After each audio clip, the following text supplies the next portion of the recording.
Emo kids, drink a beer. F the girl, get over it. Hey, before we get into today's video, a quick huge thank you to everyone whose names you see on the screen right now. They're all people who subscribe to the Cozy Representative official Patreon account. Oh yeah, if you want bonus content and all sorts of fun goodies, and if you want the satisfaction of knowing that you're supporting a DIY little YouTube channel like this one, you can head to the link in the description and support the Cozy Representative on Patreon. Thank you all so much to everybody who supports this channel on Patreon already. It means the world. Onwards with today's video. Thank you again. Alright, y'all. Hello and welcome back to the Cozy Representative Video Streaming Enterprise. Hope everyone is doing well. I don't know about you, but I am absolutely over the moon excited for today's video. Earlier this year, I did a couple videos about possibly the most important, larger-than-life emo rock band of all time. That's right, My Chemical Romance. I made a video about the era of their first record, 2002's I Brought You My Bullets, You Brought Me Your Love, chronicling their origins as a scrappy little horror punk, misfits-influenced band rising out of a seedy little neighborhood in New Jersey. I also then made a video chronicling their rise to initial mainstream success with their 2004 classic sophomore record, 3 Cheers for Sweet Revenge, which saw the band pushing the boundaries to the next level. And today, I am back in the world of our emo queen, Gerard Way and the boys, and we're gonna follow them on their next journey, which was the follow-up record to 3 Cheers for Sweet Revenge, the band's third full-length.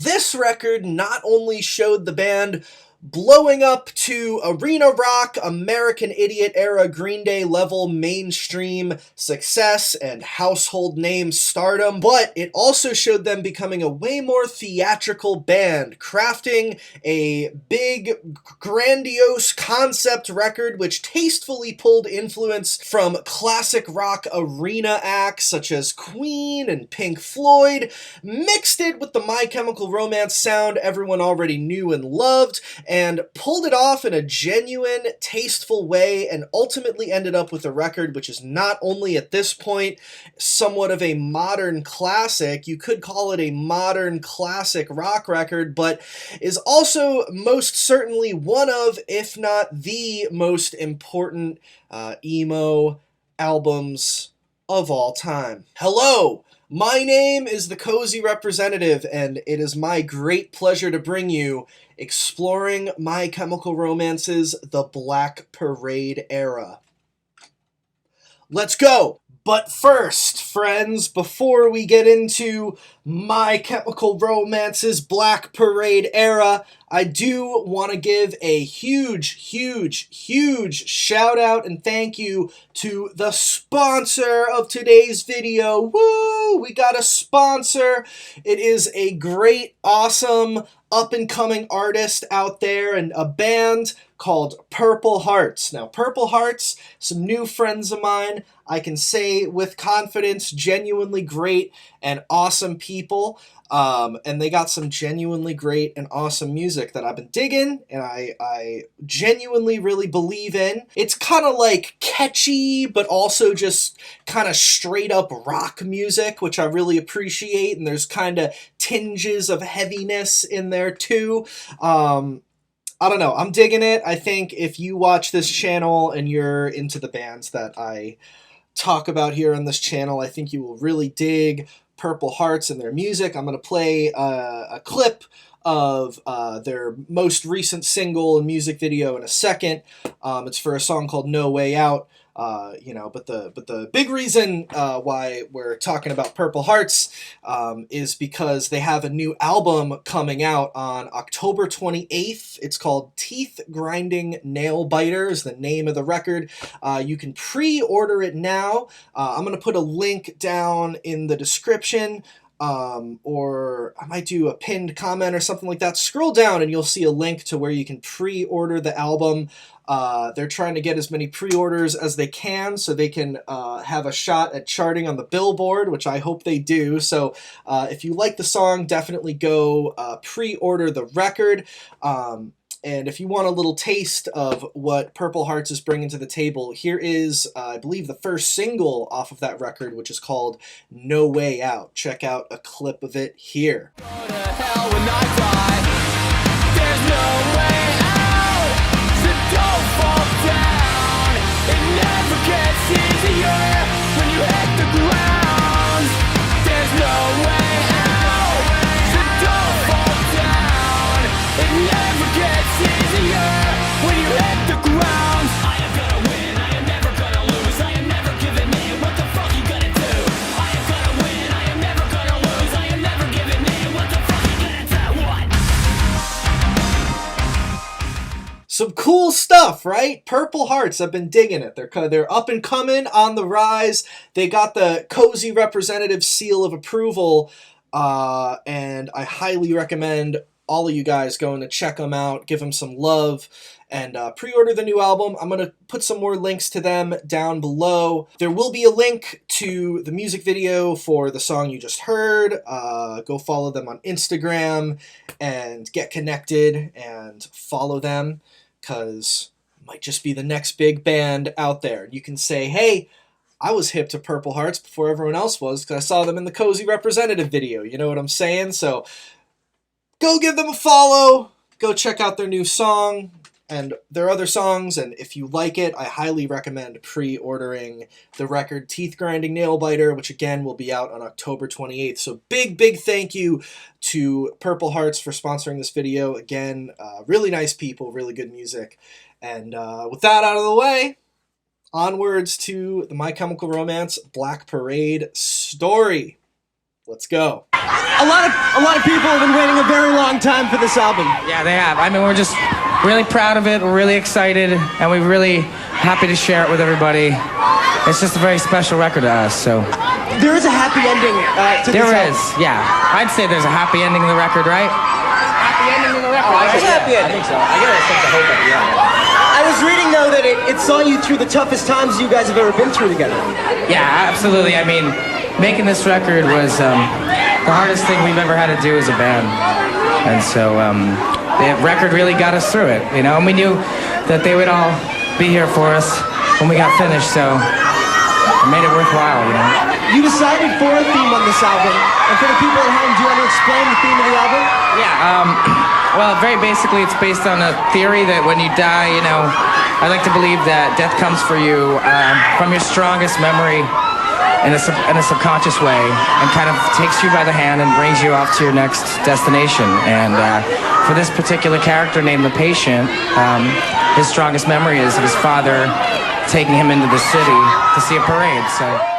So, our dive into the era of My Chemical Romance's third record, The Black Parade, begins toward the tail end of 2005 as the band was winding down the touring cycle for their 2004 mainstream breakthrough success, Three Cheers for Sweet Revenge. Just to get our bearings real quick, Three Cheers for Sweet Revenge, the band's first record on a major label, achieved gold status in February of 2005 with sales of 500,000 freaking copies before hitting platinum status in August of 2005 with sales of 1 million freaking copies. The album spawned 3 big mainstream level hit singles, which were I'm Not Okay, I Promise, Helena, and The Ghost of You, all of which charted on the Billboard Hot 100 certified hits. While all of this mainstream breakthrough success was happening to our raccoon-eyed emo princes,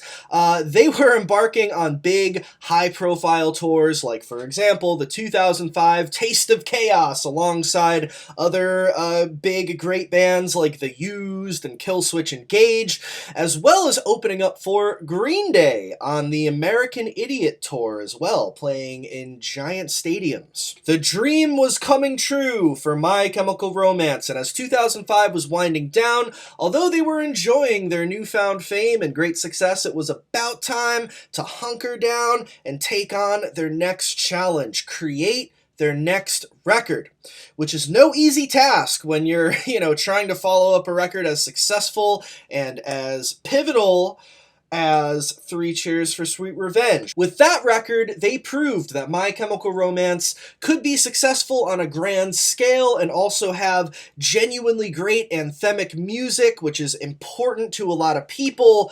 But the question now is, could they keep that success going? For a band who already pushed the boundaries so much on their first two records, could they continue to push those boundaries and make something equally as successful and as important, especially now that they're officially on a grand mainstream scale? It's no easy task for any band. And especially when you're a band like MCR at the time, where, no matter how great and successful they were to their fans, they had to deal with being labeled as just another quote-unquote emo band. And at the time, back in 05, in that era, that wasn't such a good label to have. Obviously now, almost 20 years after the fact, emo has become this, celebrated, beloved thing. But back in 2004, emo was actually more of a derogatory term for bands and was looked at as more of a stupid passing trend. You would get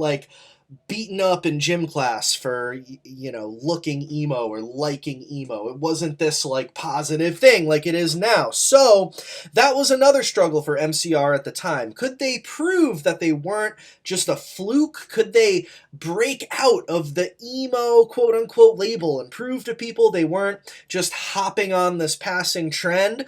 Or could they bring quote-unquote emo to new heights and help solidify the rock subgenre as a movement just as important as grunge or nu metal before it? The pressure was truly on. So before MCR hit the studio to officially begin recording their next record, in 2005, they actually got a second tour bus and built a studio in the back of it so that they could write and record pre-production demos for their next album whilst playing shows on the road. They also began talking in interviews about how they were striving to be a more theatrical band on their next record. Now, while MCR's first two records were obviously very conceptual, concept-driven and creative on a arty comic book nerd level already, they expressed interest to become even more theatrical and larger than life, both in the songs and on stage. And in 2005, they even started having dancers come on stage with them during the song Helena and perform the dance routine from the song's music video alongside the band, which is really cool and, displaying a step into a more theatrical direction. And just for the record, this was about a year before Panic at the Disco started having very similar dancers doing dance routines to accompany their live performances. So always cutting edge, those dudes in MCR. So, while the band was creating their very first pre-production demos for the next album in their makeshift studio in the back of their second tour bus while touring on Three Cheers in 2005, the first three new songs to materialize were This Is How I Disappear, I Don't Love You, and Disenchanted. After the band got off the road in early 2006, the band decided that they needed to hide themselves away and isolate from the world somewhere special to continue the writing and pre-production process for their next record. The band ended up choosing a historic private estate in the Silver Lake neighborhood in Los Angeles, California, which is called the Canfield Moreno Estate, also known as the Paramore Estate or the Paramore Mansion.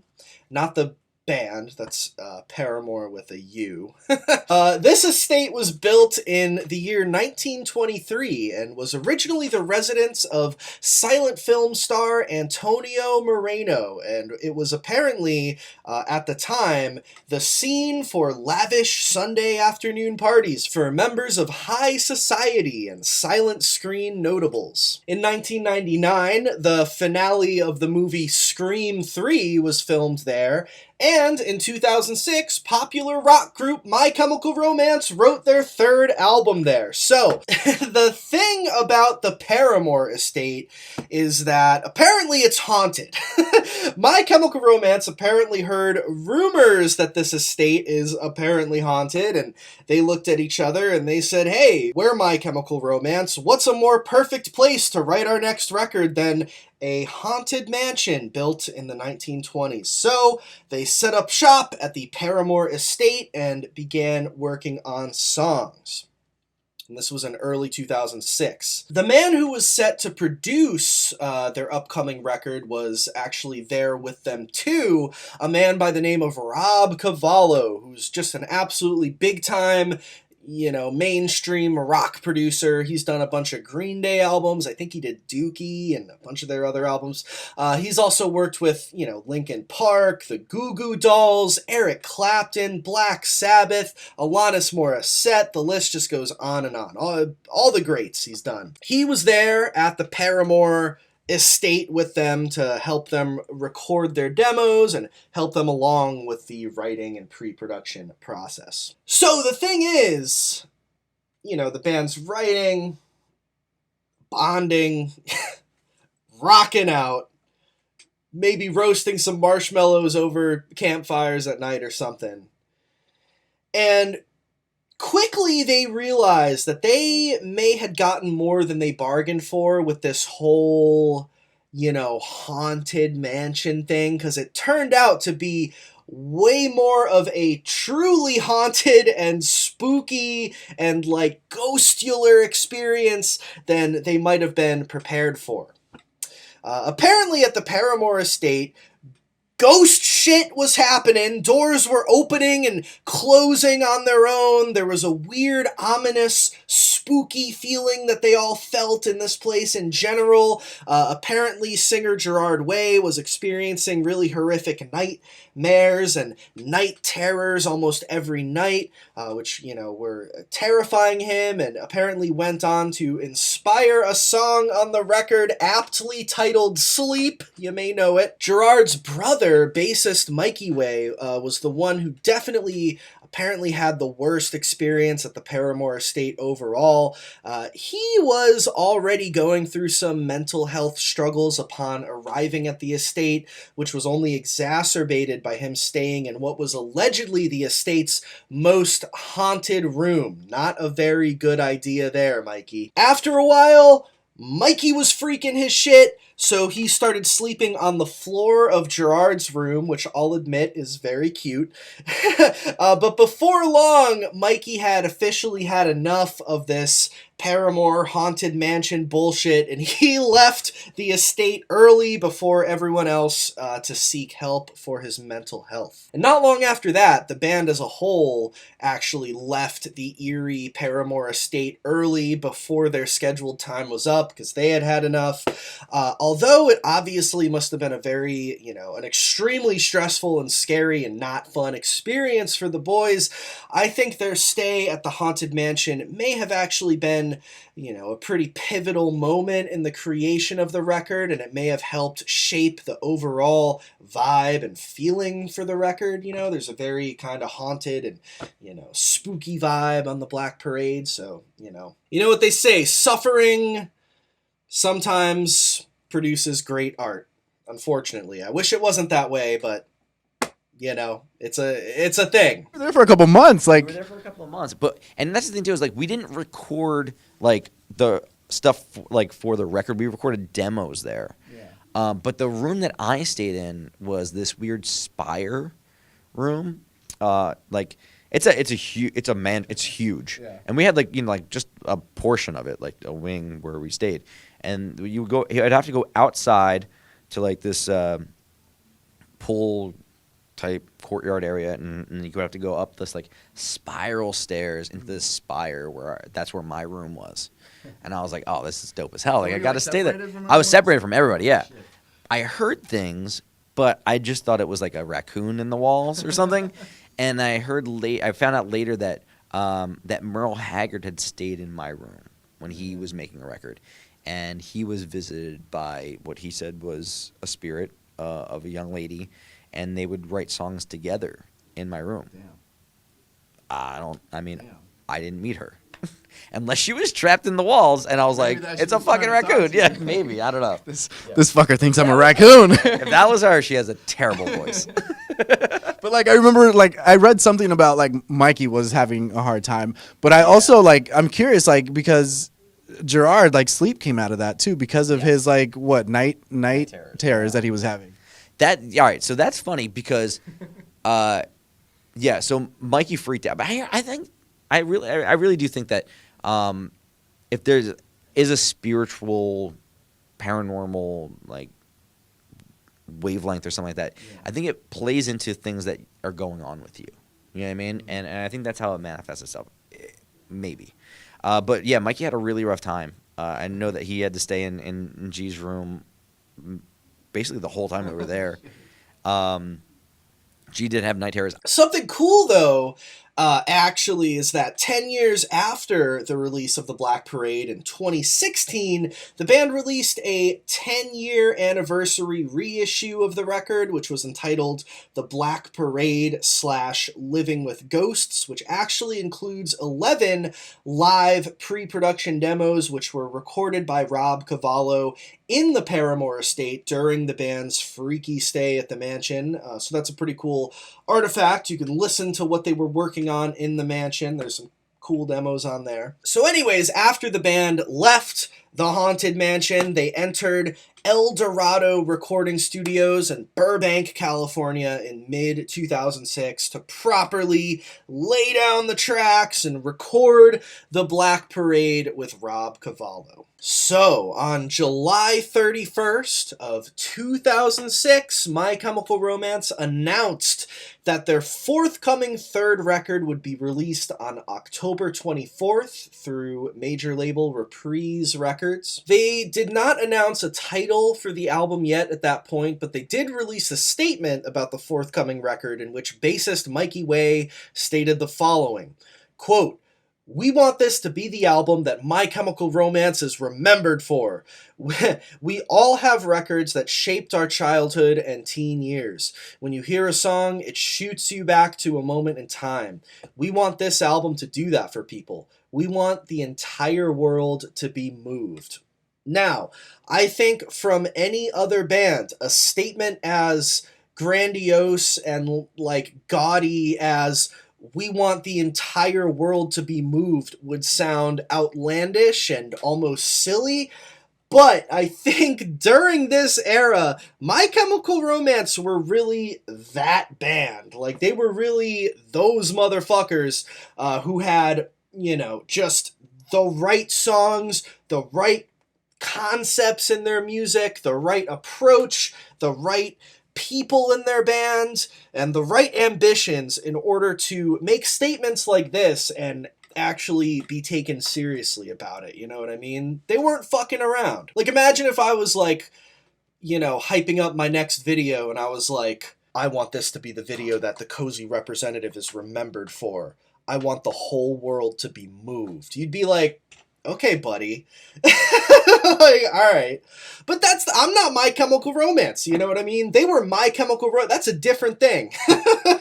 They could say that because they were working on the fucking Black Parade, you know what I'm saying? I'm not, what I'm saying is it wasn't like an ego thing for them. It wasn't like a corny or arrogant seriousness that they had. They really just believed in their music and their band to the highest degree, and they pulled it off because they did always deliver. Anyways, so speaking of being kind of over the top, just the way in which MCR went about announcing the album The Black Parade was quite extravagant and grandiose within itself. almost comedically grandiose, but certainly appropriate for what the album was.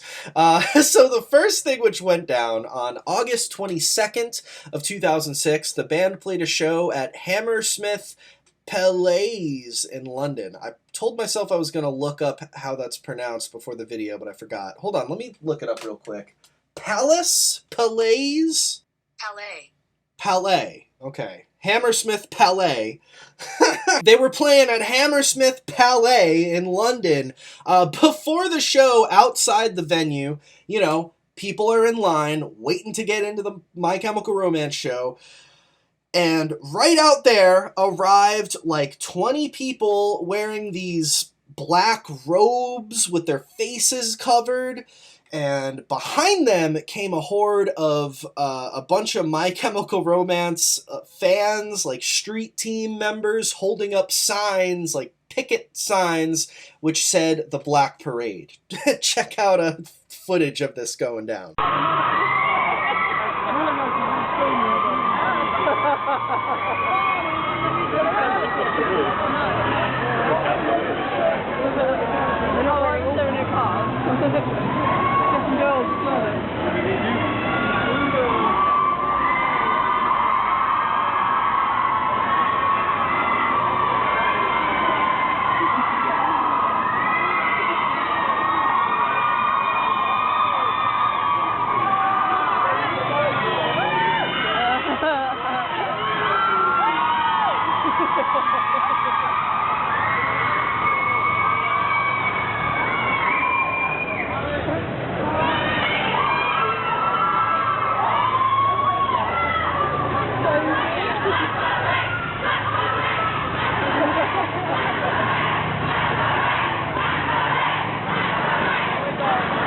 So the events which happened next were also crazy and caused even more pandemonium. So instead of just explaining, you know, what happened to you, I'm actually going to quote a pretty funny article published in British publication NME at the time, where they described what happened next at the gig. So here's like a show review of this show published in NME back in 2006. "I'm so excited," squeals Nikki in the queue tonight. "They're my favorite band ever," chirps her boyfriend Mike. "Hey, is that an after-show pass?" adds Nikki, clawing for NME's laminate. "I'll suck you off for it." Mike doesn't bat an eyelid. NME feels violated. To say people are excited about having their piece of My Chemical Romance tonight is like saying the ocean is a bit wet. So imagine the scene when seconds before stage time, the words, "Due to unforeseen circumstances, My Chemical Romance are unable to perform this evening," are broadcast over the PA. Cue pandemonium. "However," continues the voice, "My Chemical Romance's good friends, the Black Parade, have kindly stepped in as a replacement." Cue people going absolutely apeshit, a chorus of boos, people flicking the bird and throwing anything they have at hand at the band. Oh, and tears. People here are heartbroken. Unfortunately, My Chemical Romance will not be able to perform this evening due to unforeseen circumstances. They have expressed their deepest apologies. In their absence, they have asked their good friends to fill in for them. Hang on, though, isn't that blonde guy Gerard Way only 3 stone lighter than when we last saw him and without his blazer and tie? And aren't his bandmates to either side of him sporting similar attire, launching into new song Dead? One by one, the crowd twig. The crowd twig, is that a British term? I don't know. It is My Chemical Romance. Cue delirium. Cue people going absolutely apeshit, only differently from before, as they launch into their modus operandi. I'm not okay, I promise. Faces beam, and when Gerard explains that the Black Parade is merely the name of their forthcoming October-released album, hear, hear, hear, hear, hear, air horns, their very own American Idiot, if reports are to be believed, relief floods the room. New songs come thick and fast, I Don't Love You, a bruising power ballad, House of Wolves, and the disturbingly saccharine Cancer, I'm Still Soggy from the Chemo, croons Gerard. Then The Room, Twigs, and Mass. Twigs, what is that? I gotta look that up too. My Chemical Romance are next year's biggest band today.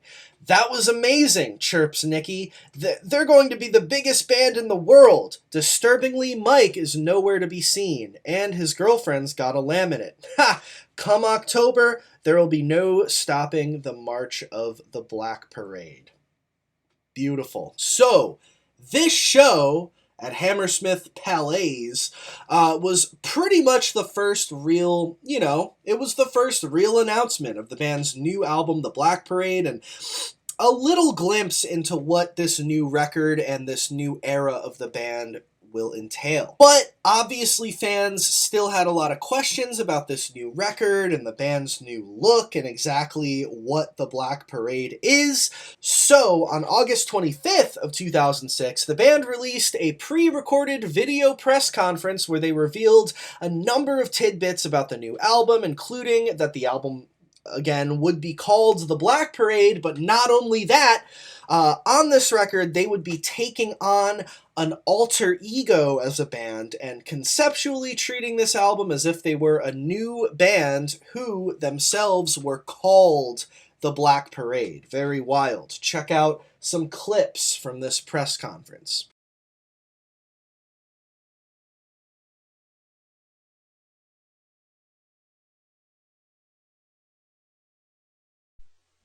The Black Parade is the name of our new album coming out in October. The Black Parade is also the name of our alter ego on this record. This was a really difficult record to make, and there was a certain point where it was so dark for us that it felt like we needed to become much more than brothers. We had to be there for each other in many more ways, and we also needed to become a new band.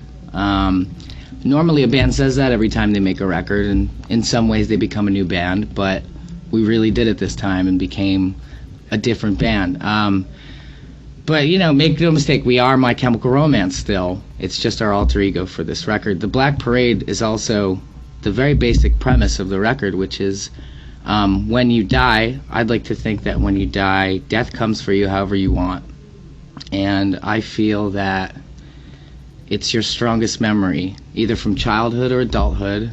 And for this particular character in this record called The Patient, his strongest memory is of being a child and his father is taking them to this parade. So when death comes for him, it comes in the form of a black parade.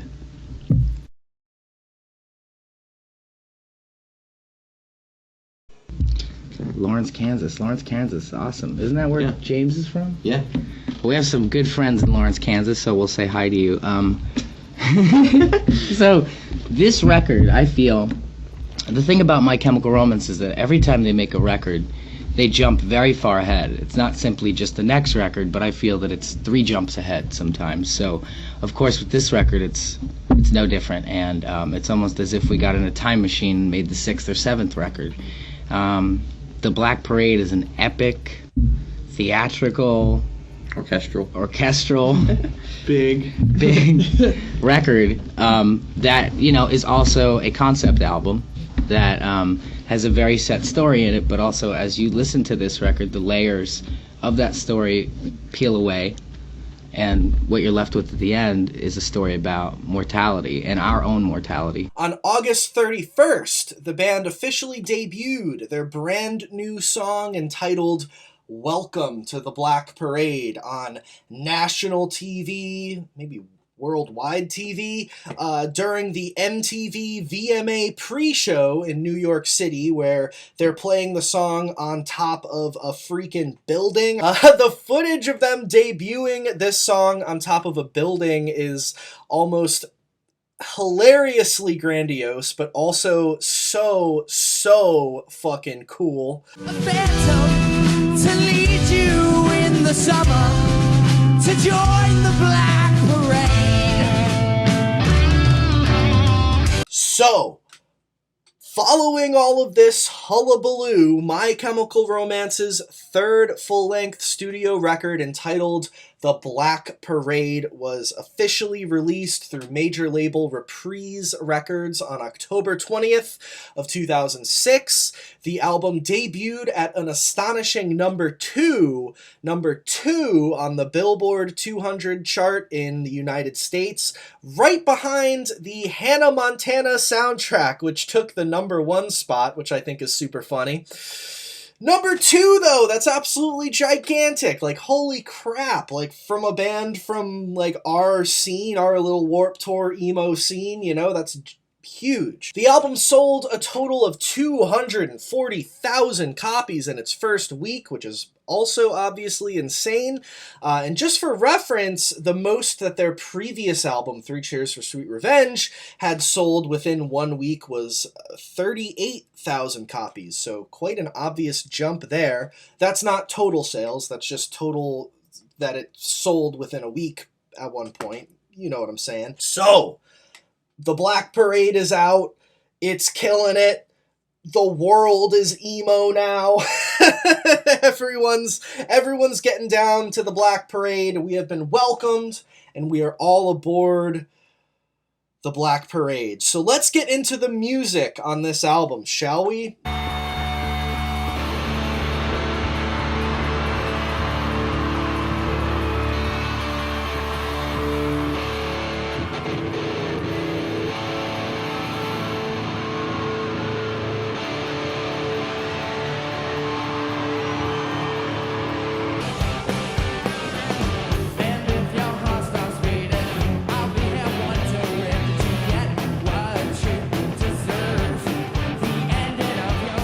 So, like I've been saying, the concepts and storyline throughout The Black Parade, as well as the powerful songs themselves on this thing, are all very extravagant and huge.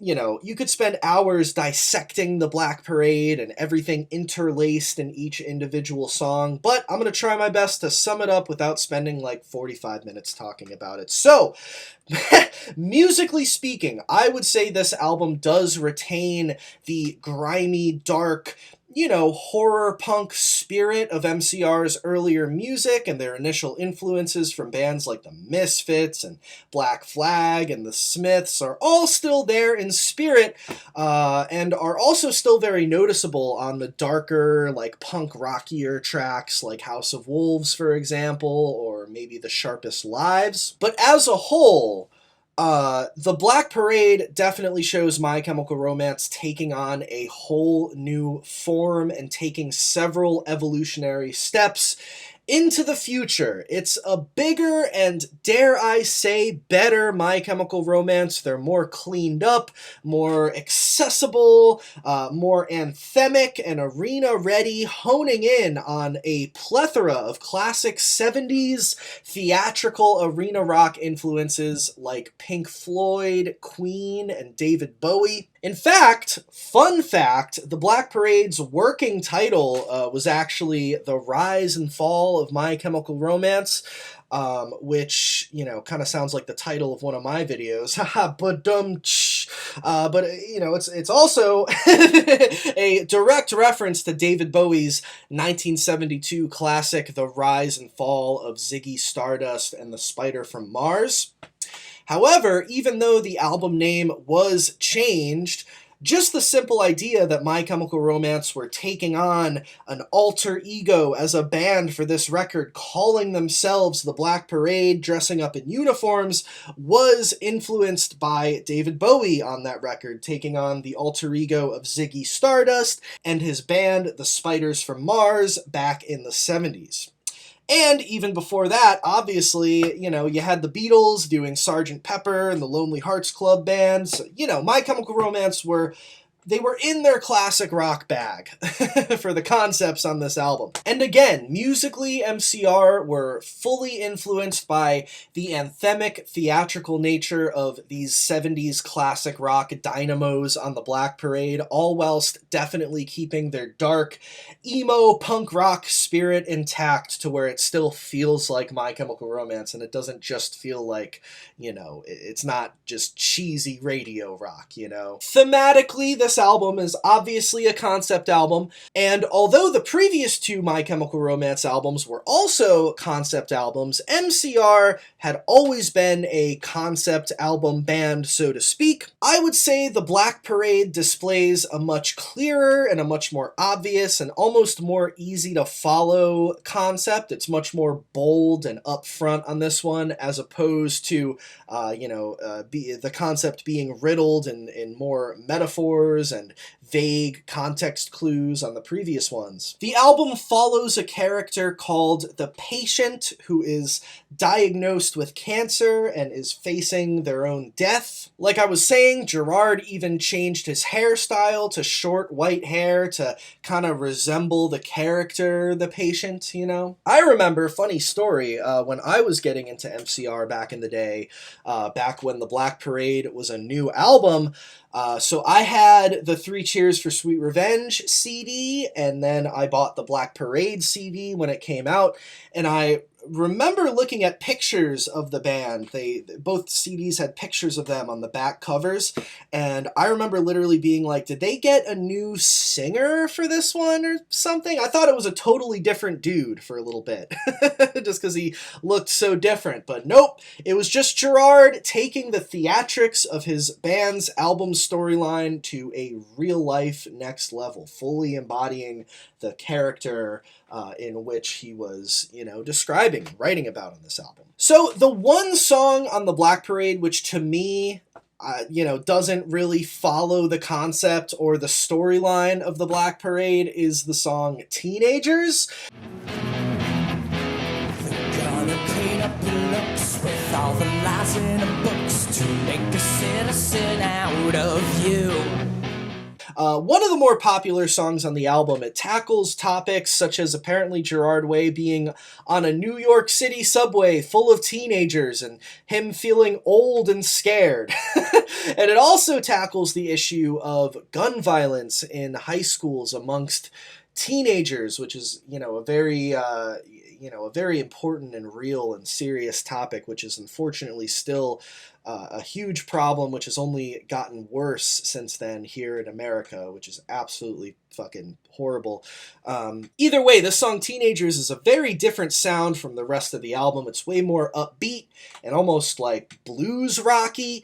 And again, it doesn't really fit the storyline, but to me, this song is still a very worthy addition to the record. It's kind of a momentary break from the dark seriousness of the rest of the record. Just a fun track that you can shake your booty to, It's kind of a funny song. It's like comedic relief almost, surrounded by the whole rest of the album of intense darkness, you know what I'm saying? Anyways, there's like a million things that I could say about all the different songs on this album, but I'd just be sitting here for like 2 hours, Welcome to the Black Parade. It's like the freaking Bohemian Rhapsody of the 2000s. Can you tell us a little bit about the story behind that track? Yeah, well, it's a song that we've been working on for years. Yeah, about 4.5 years. Right, and I feel it went through a lot of incarnations, but in its final incarnation, I think the band really needed to grow and be ready to play that kind of song, and it's something that was always inside of us, that kind of sound, because we've been influenced by bands like Queen, Pink Floyd, Roger Waters era, and we'd always been dying to do a song like that. Okay. Just like a mini epic. I can't even listen to the song Cancer without crying. I have to skip that song because it makes me cry. Hot take! House of Wolves might be the best song on the album. Maybe. Famous Last Words is one of the most powerful and moving album closers of all time. And it also makes me cry. The song Famous Last Words, it almost tells the story in a weird way of the making of the record without being specific. I just know that when we wrote it in the house, it was at a time when it felt like the most honest thing. It felt like what we're going through. So it's very hard to say, oh, well, this line is specifically about this. It's really actually not. It's a strange song to pick apart. But I knew that's what we were all feeling the whole time making the record. So I think the images that came up in my mind was everything that we went through to record the record. And that we got through it, you know, Yeah. and that's what it feels like when we played it. It really feels like it's a huge celebration, you know. I just can't wait to like continue playing that. I'm really glad we played it last too. Yeah, I like how that worked yeah, out. it was. I think that song will always have to be played last in a weird way. Yeah. Well, like it kind of it made itself last. Yeah. Like, we didn't even decide to do that. You know what I mean? Right. All right. No, sorry. Yeah. This album, The Black Parade, spawned 4 singles, the first of which being Welcome to the Black Parade, which is fitting, which peaked at number 9 on the Billboard Hot 100 in the US, and the single itself went platinum in July of 2007. The next single was Famous Last Words, which was definitely a big song, but not as big of a single. It peaked at number 88 on the Billboard Hot 100. Funny enough, this single actually, according to my research, went platinum last October in 2021. Fascinating. People are still loving Famous Last Words. The next single was I Don't Love You. Just a side note, kind of strange choices for singles on this album. Am I right? I don't know. If I was their record label, I'd be pushing House of Wolves for sure as a single. Maybe even like The Sharpest Lives or This Is How I Disappear. I don't know. But either way, we got the ballad of the album, I Don't Love You. Definitely a beautiful track. This one, not a very big single either. As far as I can tell, it actually did not chart on the Billboard Hot 100. It also didn't go gold until, again, last year, 2021, based on my research.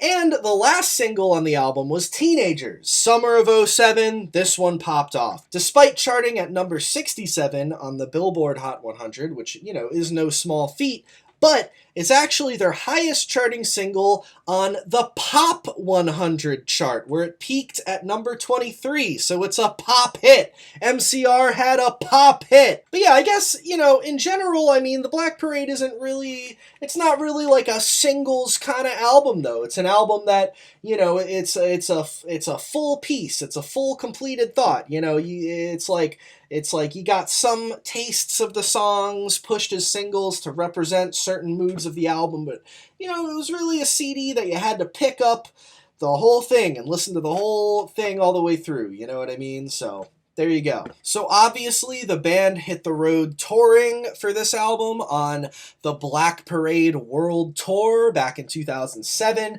headlining arenas, big massive shows. They did 138 performances worldwide on this tour. During this tour, the band was bigger and more theatrical than ever, just absolutely larger than life performances. The band played in costume and in character as the band, the Black Parade, and Gerard as the character, the patient. There was, you know, pyro and all sorts of craziness. Gerard would start the performance by being wheeled onto the stage in a freaking stretcher and hopping out of it. They really went all out.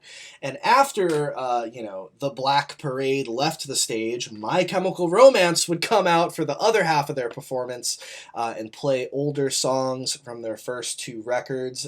In 2008, I believe the final performance of the Black Parade World Tour and their final performance as the Black Parade live in Mexico City was released as a DVD called The Black Parade is Dead. So, as we wrap things up here, let's get into the overall impact, legacy, and cultural significance of My Chemical Romance's 2006 opus, The Black Parade, shall we? When I think of My Chemical Romance, especially during the Black Parade era, I think of a band who succeeded at doing their own thing, existing only in their own lane and becoming larger than life and truly culturally iconic by excelling in their own uniqueness and their own finely crafted vision. When they initially emerged from the world of post-hardcore and emo, which was, you know, exploding in the mainstream at the time, and like I mentioned earlier, in 2005 and 2006, emo was more so looked at as a passing trend or something insulting to call a band, as opposed to nowadays where it's something celebrated, MCR were able to transcend the world of emo and transcend a majority of their emo peers by being a unique force to be reckoned with. And the Black Parade is possibly the best example of that in My Chemical Romance's whole catalog. Now, a lot of emo records which came out in the same era as the Black Parade, while great albums themselves, you know, oftentimes a lot of those albums now sound a bit dated at this point and a bit stuck in the era in which they came from. However, the Black Parade is one of the few albums from that era which genuinely feels timeless to me. It also feels like a true modern classic, almost like modern classic rock music, both literally and figuratively. In my video I made a few months ago about their previous record, 3 Cheers for Sweet Revenge, I mentioned how you could kind of look at that record as being, you know, sort of the Nirvana Nevermind, maybe, of the 2000s emo explosion. And if that's the case, then the Black Parade is like Pink Floyd's The Wall of the emo movement, or, you know, the David Bowie Ziggy Stardust of the emo movement, or something like that. It's an incredibly important and expertly executed and such a well-done record which pushed the boundaries and limitations of the genre to their extremes and transcended outside of the genre into a truly great, meaningful, emotionally moving, timeless rock record. While I think a good majority of MCR fans would maybe choose 3 Cheers or Bullets as their favorite MCR album over the Black Parade, and don't get me wrong, the Black Parade definitely had at the time and still, you know, in certain places has a certain percentage of haters who just view this album as, you know, too commercial or too gaudy or even a cheesy attempt at a theatrical arena rock record. You know, there's haters everywhere. I genuinely think that the Black Parade is My Chemical Romance at the height of their powers, similar to, you know, say Metallica when they did the Black Album. Since the Black Parade was released in 2006, and since going platinum with sales of 1 million copies in 2007, My Chemical Romance released a 4th record in 2010 entitled Danger Days, The True Lives of the Fabulous Killjoys, before ultimately disbanding in 2012. And since then, the Black Parade is still, you know, a beloved record and still finding new, younger audiences to this day. It's a multi-generational phenomenon. It was certified double platinum in 2016 and then certified triple platinum in 2017. To this day, the music on the Black Parade still holds up incredibly and remains one of the biggest achievements of any emo band ever, and on a grander scope stands out as one of the best mainstream rock records of the 2000s. If you ask me, at least.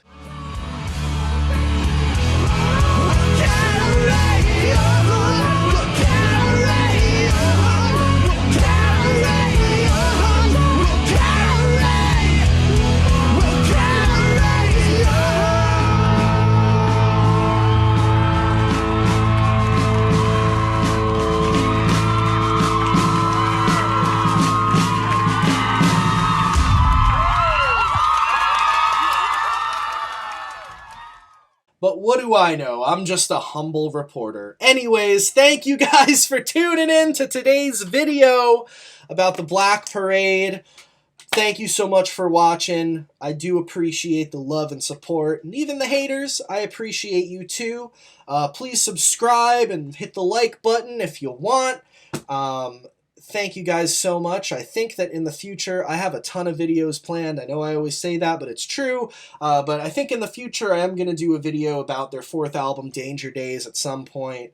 And also in the world of My Chemical Romance, I have, you know, some more videos planned too in the future coming about some more of those, you know, the greats, the big household names of the emo world, you know, such as Panic at the Disco and Paramore and Fall Out Boy.